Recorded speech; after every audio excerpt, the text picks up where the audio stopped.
Good morning. Well, it's really just a great time of year to do a soil sample.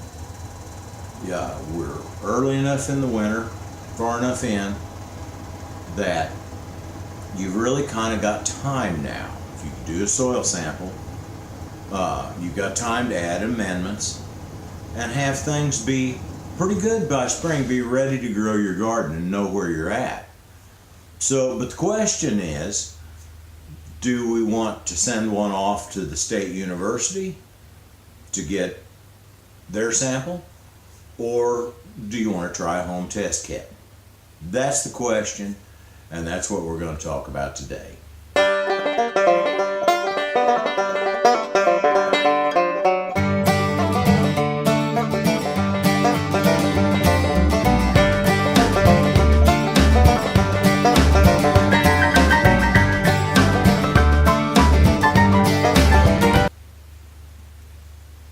Well, I looked at that, and I looked at the form that the state university sends you. This is the agriculture university, and I imagine that any state, they have this and have it available where you can do that.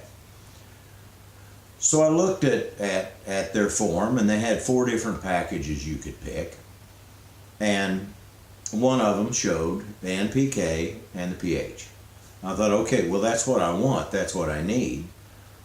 So then I went and I looked online and looked at soil samples and kits. And I found this, a Rapitest. It's a luster leaf product. And it gives you exactly those 4 tests. It wasn't very expensive. It was $15. I haven't really tried it out. I've kind of started on 2 of the tests, but they're not ready to read yet, I don't think. So I'm going to do the last 2 with you, and so you can kind of see how it works. And we're going to figure it out. Now, the advantages to this is that it was $15. Like I said, it was not expensive. It came in just a few days, I think less than a week. And it's got enough material with it that you can use it 10 times. Okay? Now, that's a big advantage. First of all, if I take a soil sample and I send it off to the university, it's not very expensive, but you know, I'm going to go to the post office and it's going to cost me a couple dollars to mail that off. And then I'm going to wait a couple of weeks to get my result. Now, if I can get a result out of this, and if it seems to work okay, well then, you know what, that's going to be a result I can read today. And I've got 10 refills, so I could do it again, say in the spring, into planting, say in April, to see if the amendments I added were enough, to see if I got it right this time, or if I want to add a little bit more. So that's kind of where I'm at. And you got to figure too, even though the university test, now that will be a professional test and you can rely on the results. But by the time I did that 10 times, I have a lot more than $15 just in the postage and my own time. You know, I'm going to stand in line and go to the post office and all that stuff, and gasoline. So if this works out nice, well, gee whiz, you know, that's a pretty good result. So all right, I've got the 2 of the tests working, and this one is the one for phosphorus, okay? And this is how it works. You've got, now this test capsule, you see it's pretty thin, is a little confusing. It's not the whole size of this. There's a partition, so it's just a little narrow thing that's as wide as it is tall. Now what you do is you take your the best way to describe this is dirt water. What they tell you to do is go out and get your soil sample out of your garden, and you should take it out of a variety of spots, and you don't want to get right off the top. You want to scrape back the first ½ inch of your soil, and you want to go, and it's got a line you fill it to. Then you want to take that soil in the house. And I'm checking 3 beds. So out of the ones I use, those 3 I wanted to check. Everything else will be similar, I'm sure. But you go and you check a couple of spots in each bed. And you get you a little scoop of dirt. You want to maybe go down 4 inches or so. And like I say, you're going to scrape the top off. You're not going to test the top half inch or inch. And then you want to get down 4 inches or so, and you put a scoop in your bucket. When you get in the house, once that soil's thawed, that you can mix it together, then you want to take a cup of that, and now it's a random sampling of those 3 beds. You want to put it in a container, and this was what I could find. It's a drink cup, but it's a container. And you put in distilled water. Now they tell you how much. I think it's 1 cup of dirt to 5 cups, I think, of water. But it's in the instructions, and the instructions are pretty straightforward, and they're right inside the packaging. And it even tells you, what you can add and how much for whatever your result is. All right. I've got this thing ready. Now this is the fiddly part.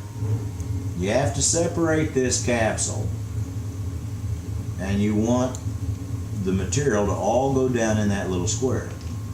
You don't want it in the rest of it. I did pretty good there. And then you take and you put the lid back on, and you shake them up, get that thing dissolved,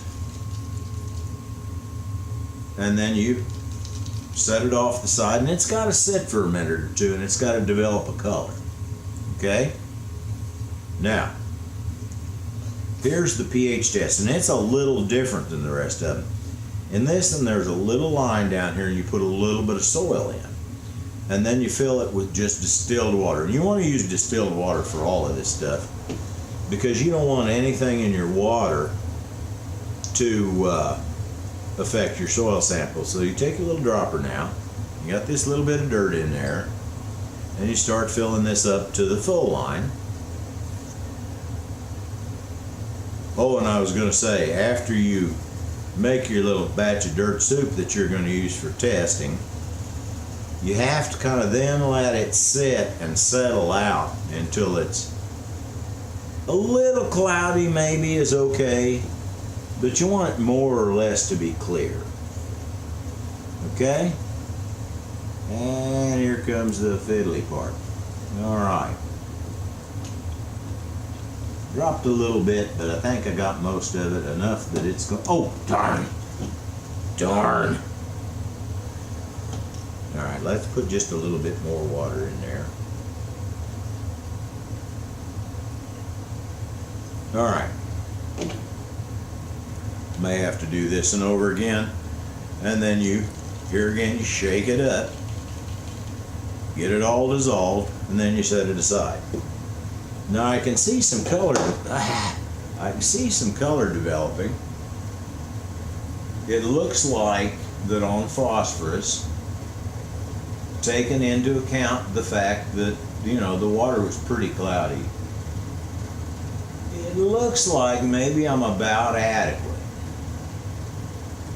Okay, and adequate's kind of right in the middle, and then it goes sufficient, and then surplus. Okay. Now on phosphorus and potash, I'm not sure that surplus is going to. This one, the potash, looks like I'm good. I've got plenty of that. Now let's look at this. This is the nitrogen, and it did not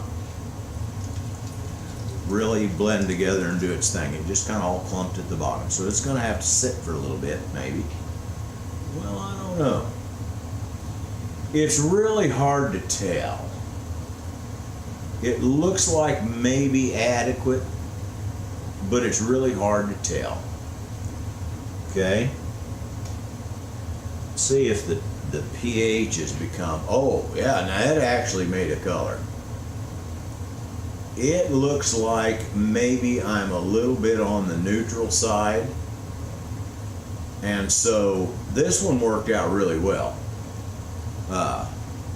You can kind of tell that. It looks to me like that I hope that focused where you can really kind of see something. I'm not sure. I don't guarantee anything.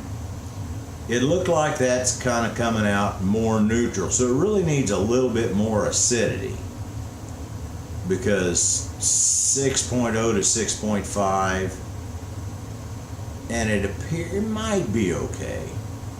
Now I'm going to look at these later too, and you know, because my soil sample, my little dirt soup, they tell you to let that settle out for up to 12 hours, and that you want the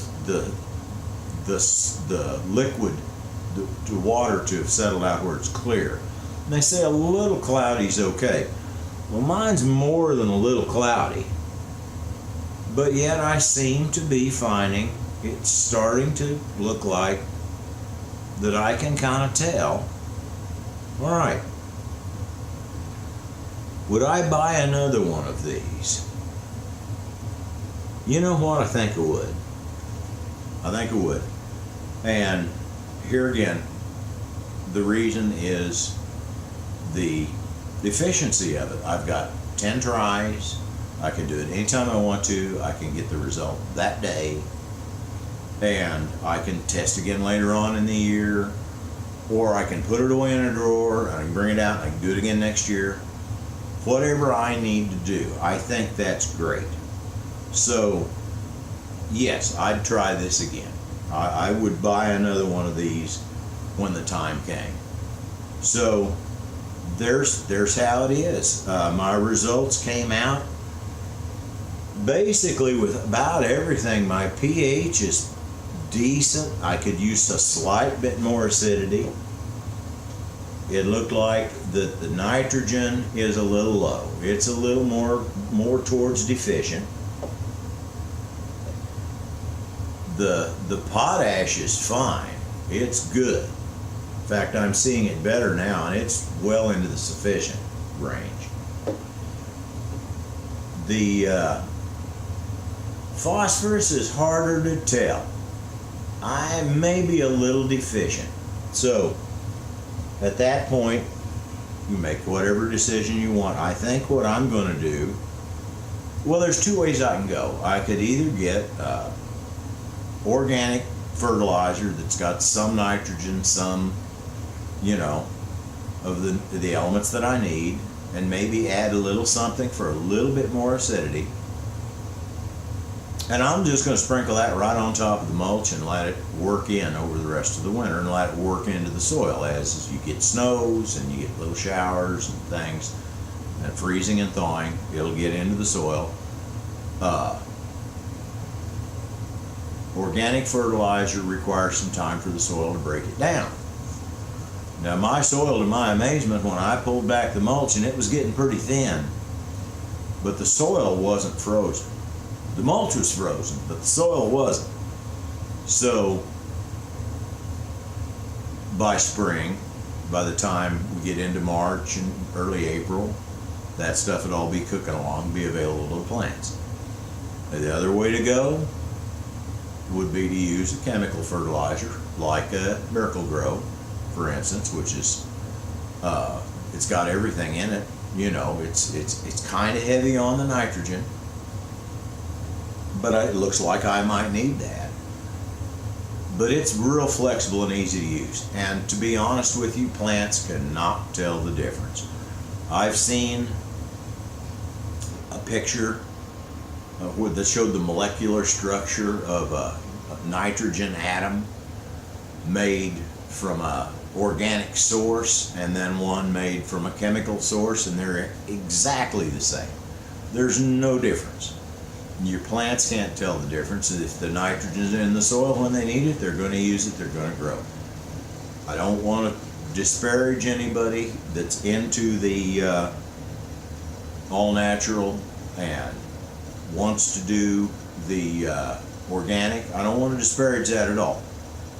But use what works, use what's easiest for you, use what suits your personality.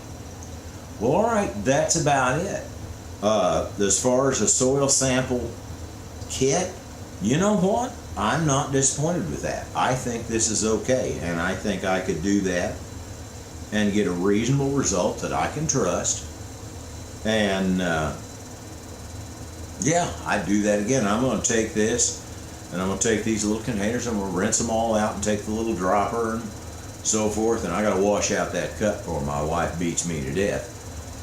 I'm going to put that all the way in the packaging, put it in my drawer. I would tend to think you would want to keep that out of direct sunlight, so you'd put it in a drawer or cabinet. I may be wrong, it may not have any effect on it, but it doesn't hurt to be safe. And then I'm going to have it available if I want to do it again this year, or if I want to just save it, try it again the next year. Which, that may be the way I go. I may just add my thing and go with it for this year.